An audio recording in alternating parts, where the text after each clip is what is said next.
everyone. Hello, good afternoon. My name is Rotondo and I'm coming before you on behalf of the Clinicians Network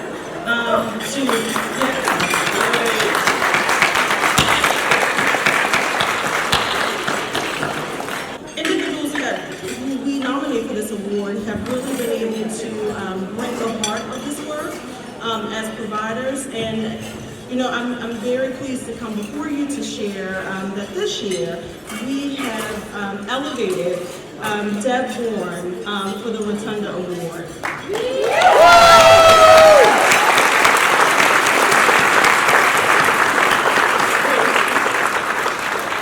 So in order to present this award, I'm going to actually turn this over to Matt Bennett, Mark Kretz, and Daniel Aldridge to speak about why they nominated Deb for this award.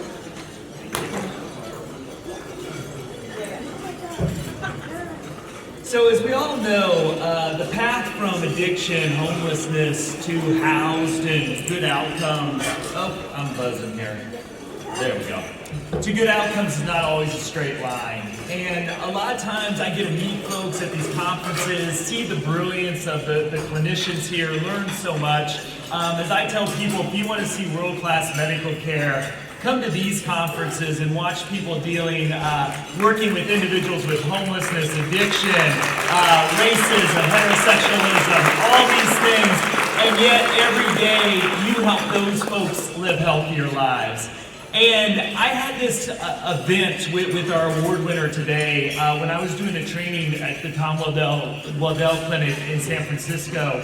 And for weeks, the award winner, my friend Deb, talked about a vegan Vietnamese sandwich that I had to have. And she was really excited about this. I don't think she cared about my training whatsoever. All she cared about was getting me this sandwich. So as soon as we got to break at lunch, she didn't let me talk to anybody or answer any questions. She dragged me out of the room because if you know Deb, if Deb's on an agenda, you're on Deb's agenda. And so we walk out and we're literally a block away. And if you've ever done outreach, you probably have some rules that you follow, right? So you know what to do, what not to do, to keep yourself safe and everybody else safe. One of my number one rule over the years is you never interrupt a drug deal in process. This is why I'm not the clinician of the year and Deb is. Deb didn't care about the drug deal in process going on right before us. There was a man with more money than I'd ever seen in one hand and a bag of something in the other. And a car stopped and he's leaning in, but Deb didn't care. She started right away talking about his lab results and CD4 counts. And I'm standing there dressed like I am today wondering, oh, I hope they don't think I'm an undercover cop. And this guy, he knows Deb, so if you know Deb, you're kind of used to this. So he's transacting, he promised to come visit her the next day at the clinic. And so all of a sudden there's this great outreach moment. He's got more money now than he even did before. And then we turn around, because remember, we're trying to get a vegan sandwich here. And we turn around and there's, from a mental health perspective, a young lady seeming to have some kind of psychotic break right there on the porch. Of course, she is also one of Deb's patients. So we do a quick mental health assessment, and because our main mission is to get the vegan sandwich, she goes to the guy who's now involved in another drug deal because he's doing well today. And she brings him over, gives him a quick 101 peer outreach training, and connects her two patients to support one another. No joke, then we turn around, all four of us are giving hugs to each other because now I'm part of the treatment team. I'm still amazed at how much cash this dude had. And so no joke, because this is Deb's world, right? You turn around and at that very moment, Michelle Obama drives by.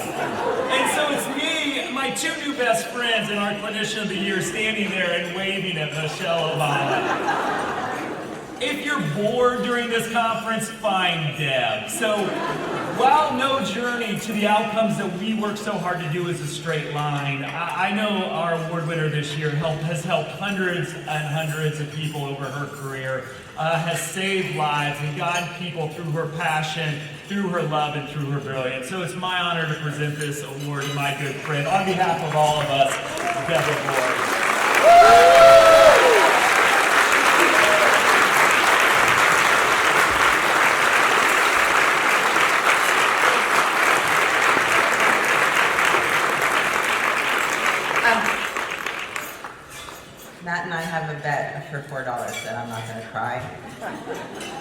flashing.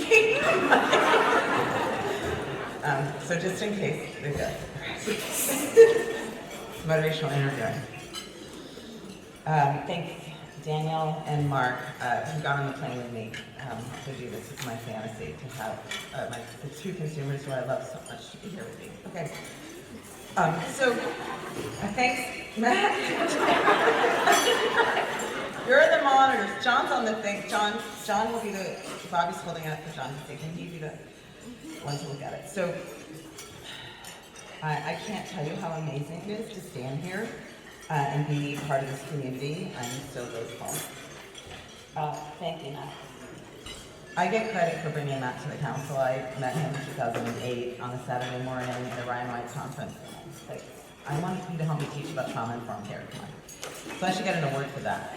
And Daniel, to the Clinicians Network, and to the council, to all the people from San Francisco, raise your hands.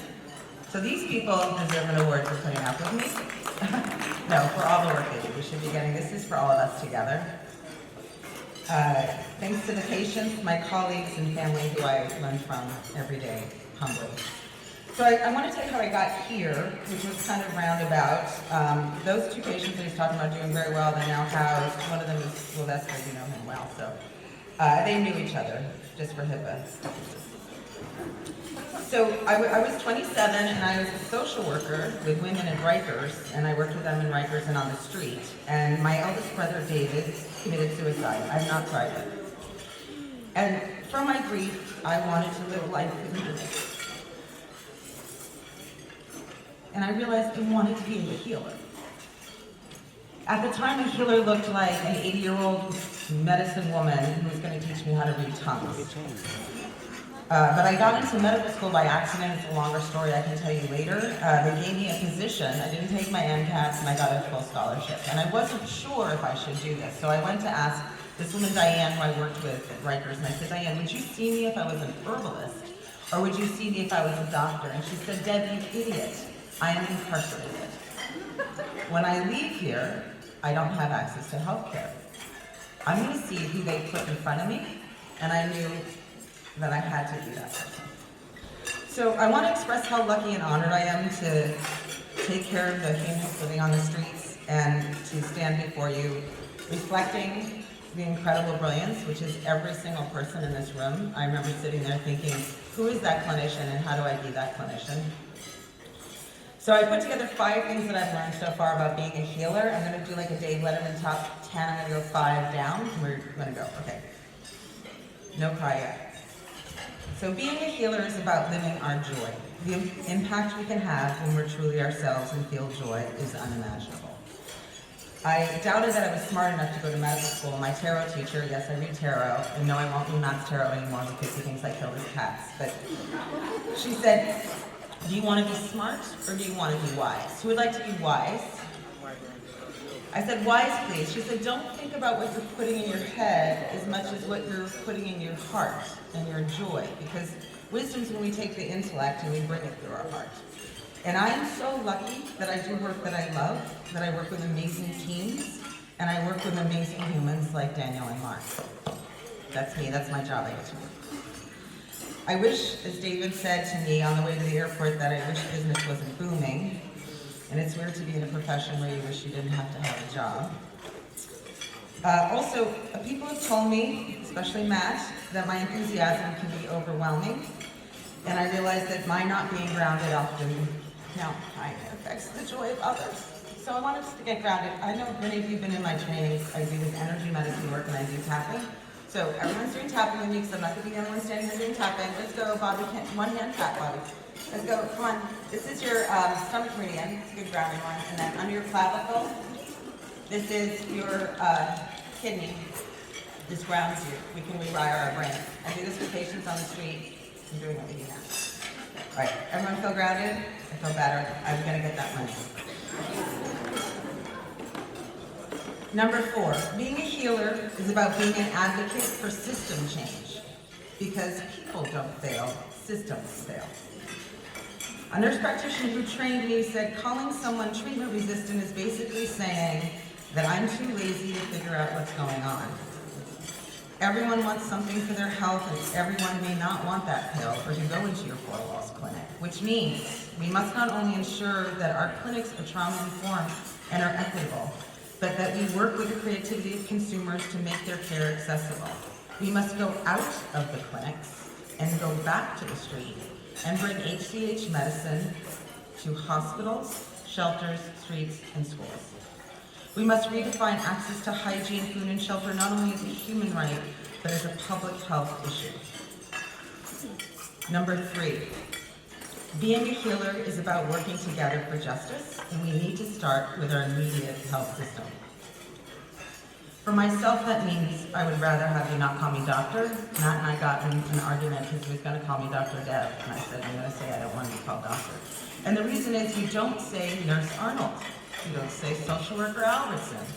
So why do we do this with doctors? And you know, I told this John, when I first met you, John, that social work school was harder than medical school.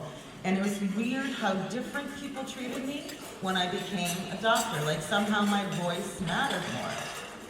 But all of our voices matter. All of our voices matter. We just have different jobs. Being a doctor is a seat at the table, and I'm privileged to hold the seat for the voices of people who haven't been asked to sit there yet. How many do I win the money? Not tapping. Okay. All right. Being a healer, number 2, is about acknowledging our vulnerability in the same way we ask our consumers. Consumers must have the courage to address their vulnerability when they out themselves as they stand in a food line, they walk into our homeless clinics, when they answer our 472,000 intake questions. One of them is, how many times have you given birth? And oh yes, I don't have custody of my kids. We all have our trauma, and we all have our brains that have developed, and it is a roll of the dice how we heal. It can look like a learning challenge, being a musician, using drugs, or being an overachiever workaholic, like some doctors I know. The only difference is some dopamine enhancements are more socially acceptable than others. Right? I have a socially acceptable one. Now, I did it before.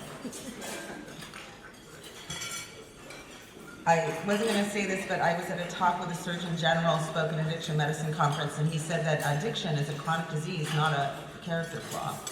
It's a brain disease. And the person after him talked about open recovery, and she said, we don't march for addiction like we do for breast cancer because of the stigma. And if we want to start, we have to start with ourselves, right? And she said, how many people in this room, there's a room like this, how many people in this room, mostly all doctors, have ever had addiction and been in recovery? And I was sitting there, it's my birthday, and I raised my hand for the first time. And I realized if we're gonna start to make a change, we need to look at ourselves. We don't have to disclose to everyone, but we have to address and be as vulnerable as our consumers. That was longer than expected. Number 1. We help people heal when we hold up a mirror for them to see themselves, to see their worth, through their self-doubt, despair, and shame.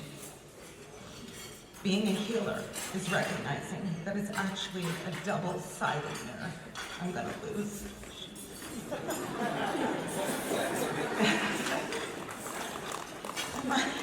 We're done. And I'm like, where's the best when I need them? Okay. Thanks. All right. Ram Dass said, I'm arriving at the circle where one works on oneself as a gift to other people so that one doesn't create more suffering. I help people to work on myself, and I work on myself to help people. I really lost, it's like $8 now. Please see your worth, go back to your worlds, help your colleagues and your consumers see theirs. Thank you. Take care.